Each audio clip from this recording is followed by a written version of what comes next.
Papasit na magmami. Ate Carmen. Thank you. Sapa. Antay. Antay na na. Paano na ate? Naunsan. Sa magnanay na to. I'm trying to move here. Guard! Picture kayo. Picture. Ano naman? Siyempre. Ayun din na. Ikaw lang ba palagi? Pang decoration. Pang decoration. I want to see what's going on.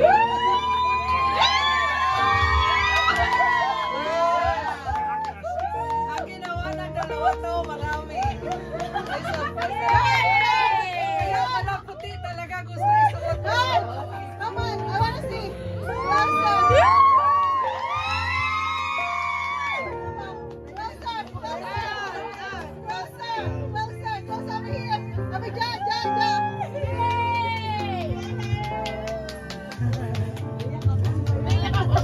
Sticks the chicks, sticks the chicks, sticks the chicks.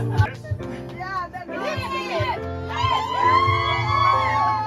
Kaya pala sila naglabas.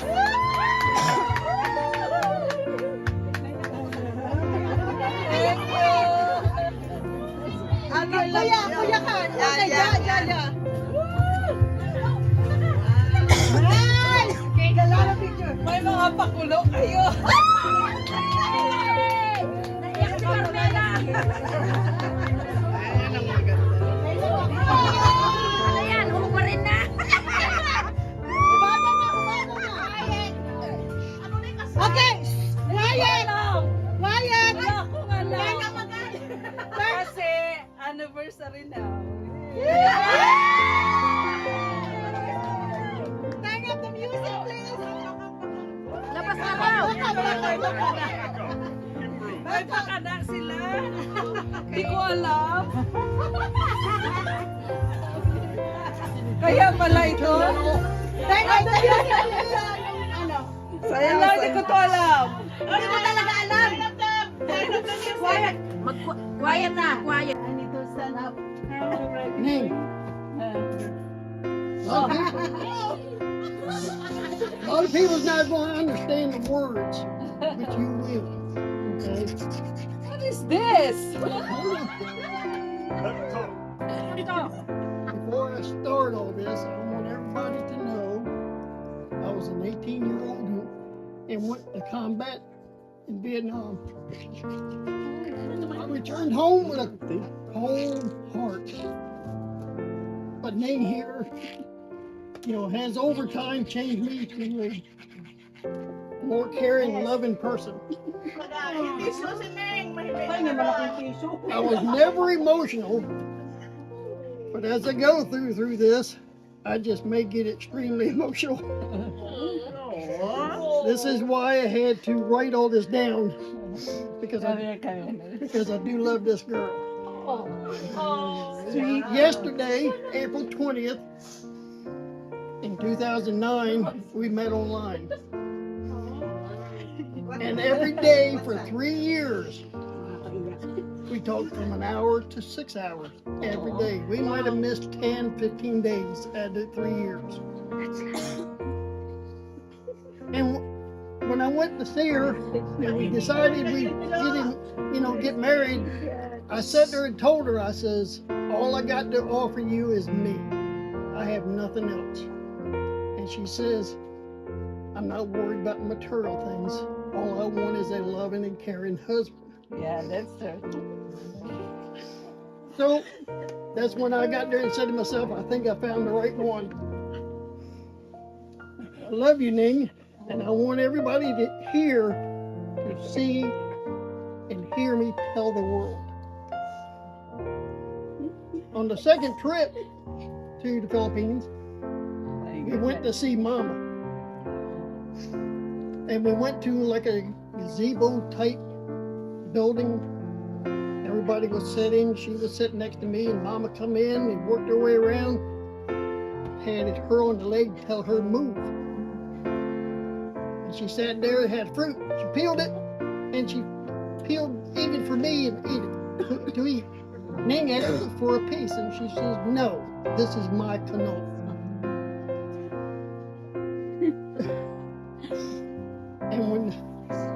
I knew that I was accepted by her mama.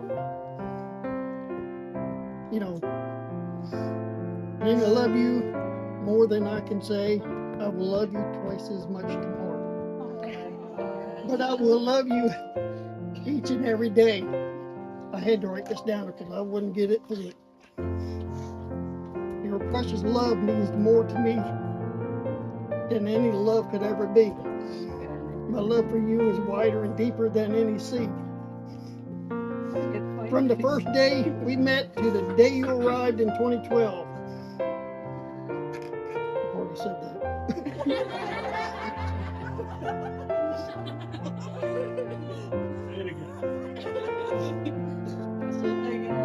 And some of you, if you know the old songs, you will recognize some words. You know, you kiss me in a way I've never been kissed before. You kiss me in a way, and you kiss me in a way I want forevermore.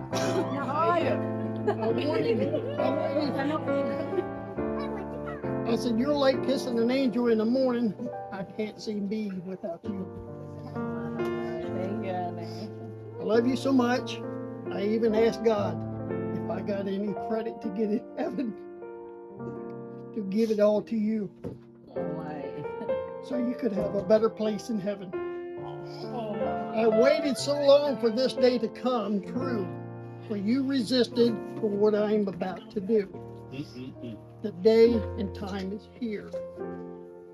And if I could turn back time, if I could find a way, I would get down on my knee and ask you in the proper way. Oh my God.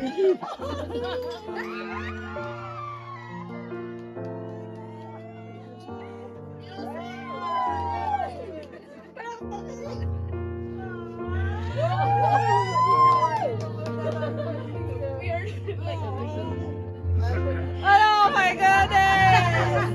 What is this? Yay! Chris the bride. Chris the bride. What can I say? Chris! Thank you, everybody. Ate, speech. Speech, ate. Oh my God, I did not know this.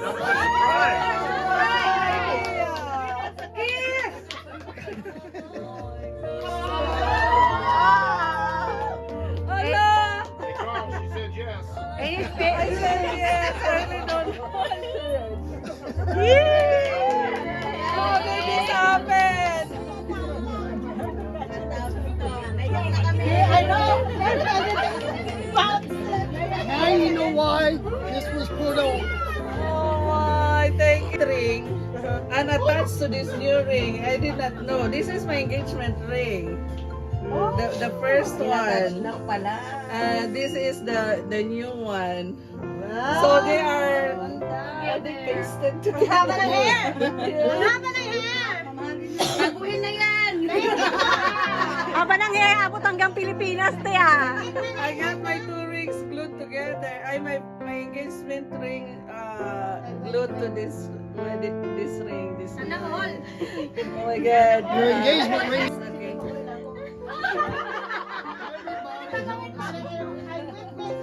Okay. Okay. 6 weeks. I'm speechless actually. I did not know Carl is also poetic. Actually, wala talaga akong alam. But I thank everybody who planned to organize this one. Because yesterday I was looking on the frame, I said, the frame that you decorated, Jaja, is like somebody will be wedded.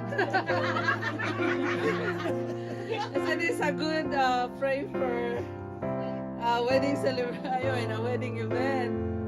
And wala talaga ako alam. Even Jera's coming home, I really did not know. I thought Jera was in Arizona, having her own good time. Magbuntis na si ate. Supposed to come here. But I really want to thank you, all of you. You are dear to my heart.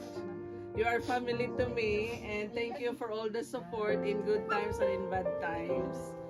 I really thank God for Carl. I never dreamed of coming to America, really. And Carl was having a hard time convincing me to come over. Right, Danny?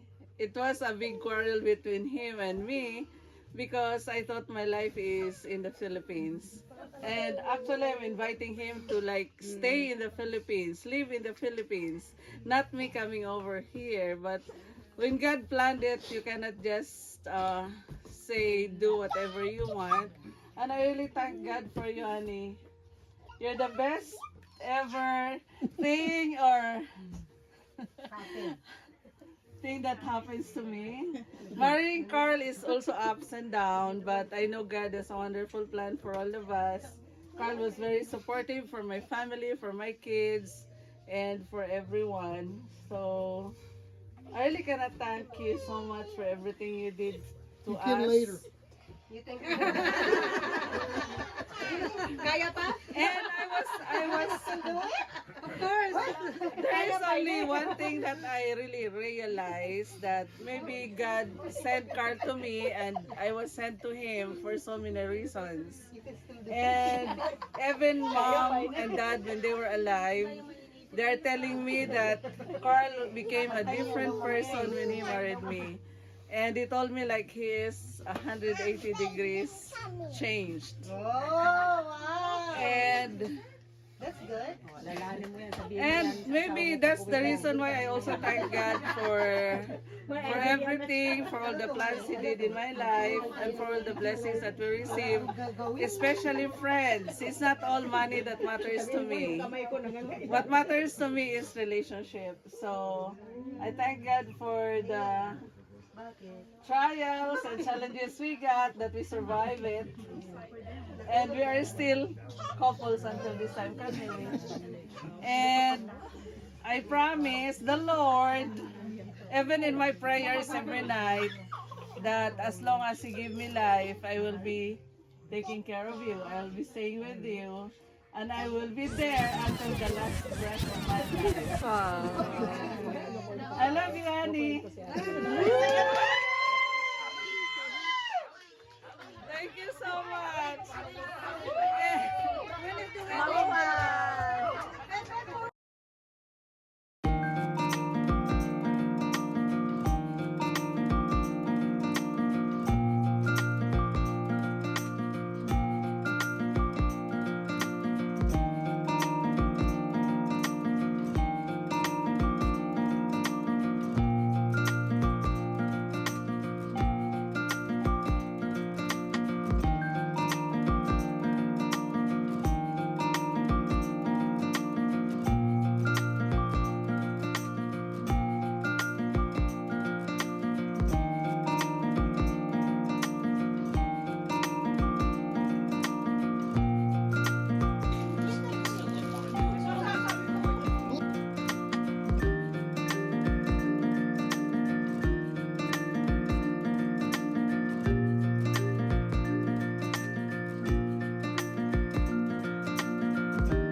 He started it.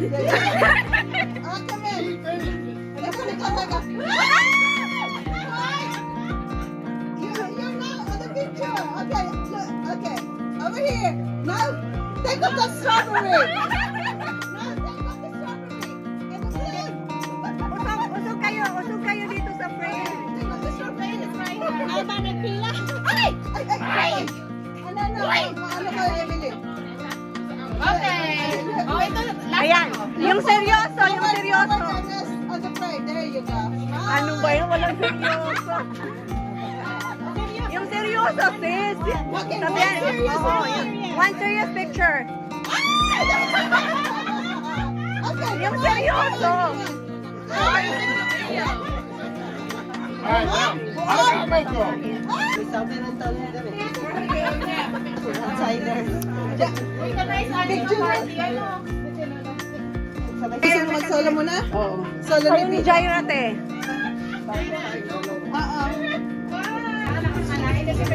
Tignan mo itong mga lalaki namin dito. Buha, baba. Yan lahat. Happy Spring, Len! Yes, we're going to live. Happy Spring! Narinig ko ano yan?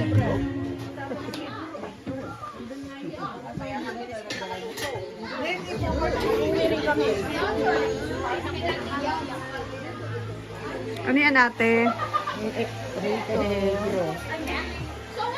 Empanada? Ano lang?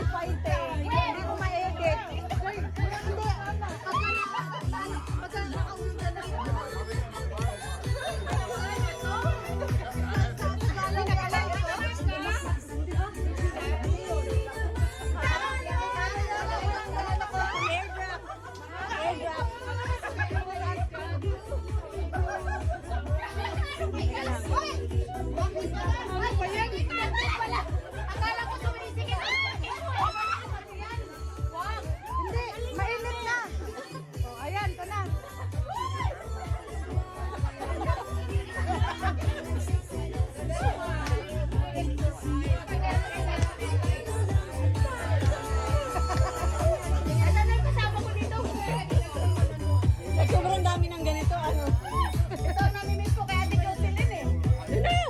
Sugat na! Ito na yun! Hindi tayo nakakapag-sumba pag Bible study. Ano ka natapos ano gagawin?